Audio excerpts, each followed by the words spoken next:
Welcome to FF time show. இன்னைக்கு சினிமாவில் என்னென்ன அப்டேட்ஸ்லாம் வந்திருக்கு அப்படின்றத ஒவ்வொன்றா பார்க்கலாம். அதில் முதல்ல விடாமுயற்சி படம் வந்து இப்போ ரீசெண்டாக ரிலீஸ் ஆகி மக்கள்கிட்ட பெரிய வரவேற்பு அடைஞ்சிட்டு இருக்கு அப்படின்னு சொல்லலாம். ஏன்னா 2 வருஷத்துக்கு அப்புறம் வந்து அஜித் அவர்களுடைய விடாமுயற்சி படம் ரிலீஸ் ஆகுதுன்றதே ஒரு பெரிய ஹைப்பாக இருந்துச்சு. இந்த படத்தை பற்றின தகவல் என்ன சொல்கிறாங்க அப்படின்னா, ஒரே நாளில் தமிழ்நாட்டில் மட்டும் 25 கோடி வந்து வசூலிச்சிருக்கு இந்த படம் அப்படின்ற மாதிரி சொல்கிறாங்க. ஏற்கனவே வந்து வெளிவந்த படங்களில் வசூலிச்சதை விட இந்த படம் வந்து மிக கம்மியாக தான் வந்து வசூலிச்சிருக்கு. என்ன ஆச்சு அப்படின்ற மாதிரி கேட்டுட்டு இருக்காங்க. ஏன்னா இந்த படத்துக்கு கொடுத்த ஹைப்பும் ஒரு காரணம் அப்படின்ற மாதிரி சொல்லலாம். ஏன்னா இந்த படத்தை வந்து நிறைய இயக்குனர்கள்லாம் வந்து புகழ்ந்து போட்டிருந்தாங்க. இந்த படத்திற்கு வந்து நேர்மையான விமர்சனங்கள் தான் வந்துட்டு இருந்துச்சு. ஆனாலும் கூட வசூல் கேட்டகரியில் வரும் பொழுது மிக கம்மியான வசூல் தான் இருக்கு அப்படின்ற மாதிரி சொல்லிட்டு இருக்காங்க. இனி போக போக தான் தெரியும் இந்த படம் வந்து எவ்வளவு வசூலிக்குது அப்படின்னு. சரி, இயக்குனர்கள்லாம் யாரெல்லாம் பாராட்டி இருக்காங்கன்னா, நிறைய இயக்குனர்கள் பாராட்டி இருக்காங்க. அதுல குறிப்பிட்டு விக்னேஷ் சிவன் அவர்களுடைய பாராட்டு வந்து பெரிய அளவில் வந்து பேசப்படுது. ஏற்கனவே வந்து விக்னேஷ் சிவன் அவங்களுக்கும் விடாமுயற்சி படத்துக்குமே வந்து நிறைய விஷயங்கள் வந்து போயிட்டு இருந்துச்சு. இப்போ ரீசெண்டாக கூட அவர் வந்து இன்ஸ்டா ஸ்டோரி போட்டிருந்தாரு. நம்ம ஒர்க்லாம் வந்து எப்படி நடக்க போதோ அப்படின்றத கவலைப்படாமல் நடந்தாலே அந்த ஒர்க்லாம் நடக்கும்ன்ற மாதிரி சொல்லியிருந்தாங்க. அது வந்து விடாமுயற்சி படத்தை குறித்து தான் அவர் வந்து ஏதோ பேச வராரு அப்படின்ற மாதிரி நெட்டிசன்கள்லாம் வந்து போட்டுட்டு இருந்தாங்க. இப்போ வந்து அவர் அந்த படத்தை பார்த்து ஃப்ரேம் பை ஃப்ரேமாக வந்து ரசிச்சு போட்டிருக்கிறாரு. அவருடைய இன்ஸ்டா பதிவை நம்ம பார்த்தோம் அப்படின்னா, அனிருத் அவங்களுடைய மியூசிக் நல்லா இருக்கு, இதில் ஆக்ட் பண்ணவங்கலாம் வந்து ரொம்ப நல்லாவே ஆக்ட் பண்ணியிருக்கிறாங்க. அது மட்டும் இல்லாமல் இந்த படம் வந்து ஒரு த்ரில்லராக இருக்குது. இந்த மாதிரி நிறைய விஷயங்களை வந்து போட்டு இன்ஸ்டா பதிவு வந்து போட்டிருந்தாரு. விக்னேஷ் சிவன் அவர்கள்கிட்ட வந்து இந்த ஒரு பதிவை வந்து யாருமே எக்ஸ்பெக்ட் பண்ணியிருக்க மாட்டாங்க.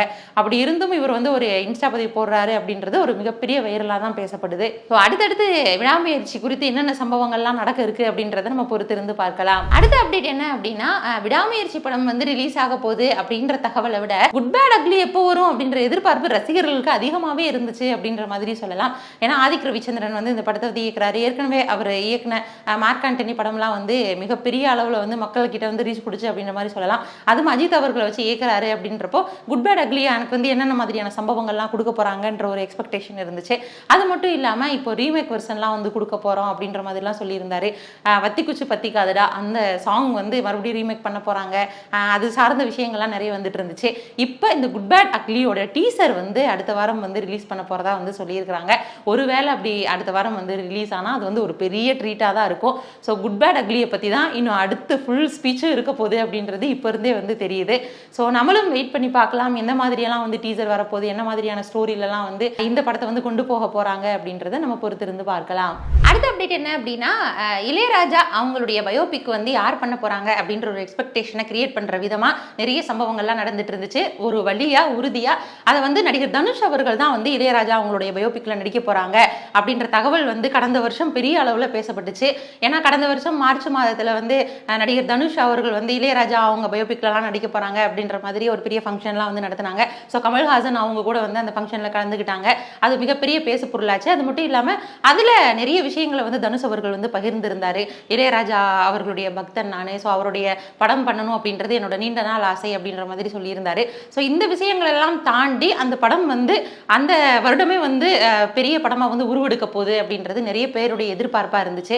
ஆனா அதற்கப்புறமா நிறைய படங்கள் வந்து நடிகர் தனுஷ் அவர்கள் வந்து இயக்கவும் செஞ்சுட்டாரு, நடிக்கவும் செஞ்சுட்டாரு அப்படின்றதுனால இந்த இளையராஜா அவங்களுடைய பயோபிக்கா அவ்வளவுதானா, கைவிடப்பட்டதா அப்படின்ற மாதிரியான சம்பவங்கள்லாம் நடந்துட்டு இருந்துச்சு.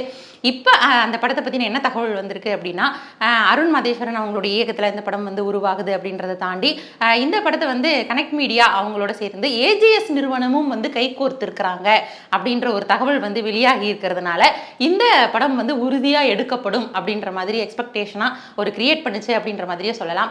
எதுக்காக அப்படின்னா, இப்போ வந்து நிலவுக்கு என்மையில் என்னடி கோபம், குபேரா, இட்லி கடை, இந்த மாதிரி தொடர்ந்து பல படங்கள் இருக்கு நடிகர் தனுஷ் அவர்களுக்கு. ஒருவேளை இதையெல்லாம் முடிச்சுட்டு அவர் வந்து இளையராஜா பயோபிக் அவர் வந்து பண்ணுவாரா அப்படின்ற ஒரு நார்மலான ஒரு எக்ஸ்பெக்டேஷன் இருக்கு. ஒருவேளை அப்படி பண்ணாங்க அப்படின்னா அது எந்த அளவிற்கு வந்து சக்சஸ்ஃபுல்லா வரும் அப்படின்றத நம்மளும் பொறுத்திருந்து பார்க்கலாம். அடுத்த அப்டேட் என்ன அப்படின்னா, ஜிவி பிரகாஷ் அவங்களுடைய நடிப்புல வந்து உருவாகிட்டு இருக்க படம் தான் வந்து கிங்ஸ்டன். ஸோ இந்த படத்தில் வந்து ஜிவி பிரகாஷ் அவங்களுக்கு ஜோடியா திவ்ய பாரதி அவங்க வந்து நடிச்சிருக்காங்க. ஏற்கனவே பேச்சுலர் படத்தின் மூலமாக இவங்களோட பேரை வந்து நம்ம பார்த்தோம். ஸோ இந்த படத்துலையுமே வந்து ஒரு நல்ல ஒரு காம்பினேஷனோட இருக்குது அப்படின்ற மாதிரி சொல்கிறாங்க. இந்த படத்துடைய டீசர் கூட ரீசெண்டாக வந்து ரிலீஸ் ஆகி மக்கள்கிட்ட வரவேற்பை பெற்றுச்சு அப்படின்ற மாதிரி சொல்லலாம். கடலுக்குள்ள நடக்கிற காட்சிகள்லாம் வந்து அவங்க வந்து படம் பிடிச்சிருக்கிறாங்க. ஒரு டிஃப்ரெண்ட்டான ஸ்டோரியாக இருக்க போது அப்படின்றது டீசரை பார்க்கும்போதே தெரியுது. ஒரு எக்ஸ்பெக்டேஷன் வந்து தானாகவே கிரியேட் ஆயிடுச்சு அப்படின்ற மாதிரி சொல்லலாம். அது மட்டும் இல்லாமல் இந்த படம் வந்து மார்ச் மாதம் வந்து ரிலீஸ் பண்ண போகிறதாகவும் சொல்லியிருந்தாங்க. இப்போ இந்த படத்துடைய டப்பிங் வந்து ஸ்டார்ட் பண்ணிட்டாங்க அப்படின்ற மாதிரியான அறிவிப்பை வந்து வெளியிட்டிருக்கிறாங்க. ஸோ விரைவில் வந்து இந்த படம் வந்து தியேட்டரில் வரும் அப்படின்றத நம்ம எதிர்பார்க்கலாம். ஸோ மார்ச் மாதம் நம்ம கிங்ஸ்டன் படத்தை வந்து கொண்டாட ரெடியாக இருக்கலாம் அப்படின்ற மாதிரி தான் இருக்குது. அடுத்த அப்டேட் என்ன அப்படின்னா 90ஸ்லாம் வந்து நிறைய ஃபேவரட்டான ஆக்டர்ஸ்லாம் நமக்கு இருந்தாங்க. அதில் முக்கியமானவராக பார்க்கப்பட்டவர் தான் வந்து அப்பாஸ். ஸோ இவர் வந்து மிகப்பெரிய அளவில் வந்து வருவார் அப்படின்னு எதிர்பார்த்தோம். ஆனால் வந்து பல காரணங்களால் அதுக்கப்புறம் அவர் நிறைய படங்கள் நடிக்கலை. அதுக்கப்புறம் சடனாக வந்து நிறைய விளம்பரங்கள்லாம் வந்தார். அதுக்கப்புறம் மொத்தமாகவே அவர் வந்து ஆளை காணா அப்படின்ற மாதிரி சொல்லலாம். அதுக்கப்புறம் அவர் வந்து வேற ஒரு கேரியரில் வந்து போயிட்டாரு. ஸோ அப்படி இருக்கிறதுனால இனிமேல் அப்பாஸ் அவர்களுடைய திரைத்துறை வாழ்க்கை வந்து அவ்வளவுதானா அப்படின்ற மாதிரி கேட்டுட்டு இருந்தாங்க. இப்போ வந்து என்னுடைய பயணம் வந்து இன்னும் முடியலை, இப்போ மறுபடியும் ஆரம்பிக்குது அப்படின்னு சொல்கிற மாதிரி அவரை பற்றின ஒரு நியூஸ் வந்திருக்கு. என்ன அப்படின்னா அவர் மறுபடியும் இப்போ வந்து வெப் சீரிஸ்லாம் வந்து நடிக்க போகிறாரு. அதுலேயும் துஷாரா விஜயன் கூட அந்த வெப் சீரிஸில் வந்து இருக்காங்க அப்படின்ற மாதிரியான தகவல் வெளியாகி இருக்கு. ஒருவேளை அப்பாஸ் அவர்கள் வந்து மறுபடியும் இந்த வெப் சீரிஸ் மூலமாக கம்பேக் கொடுத்து அடுத்தடுத்து மூவிகள்லாம் வந்து வருவாரா அப்படின்ற எதிர்பார்ப்பு வந்து இப்போ அதிகமாகிட்டே இருக்கு அப்படின்ற மாதிரி சொல்லலாம். கம்பேக் கொடுங்க அப்பாஸ் சார் அப்படின்ற மாதிரி நிறைய பேர் வந்து கமெண்ட் சொல்லிட்டு வராங்க. அடுத்த அப்டேட் என்ன அப்படின்னா நம்ம உன்னி முகுந்தன் அவங்களுடைய நடிப்பில் மார்கோ படம் வந்து ரிலீஸ் ஆகி மிகப்பெரிய வரவேற்பு அடைஞ்சது.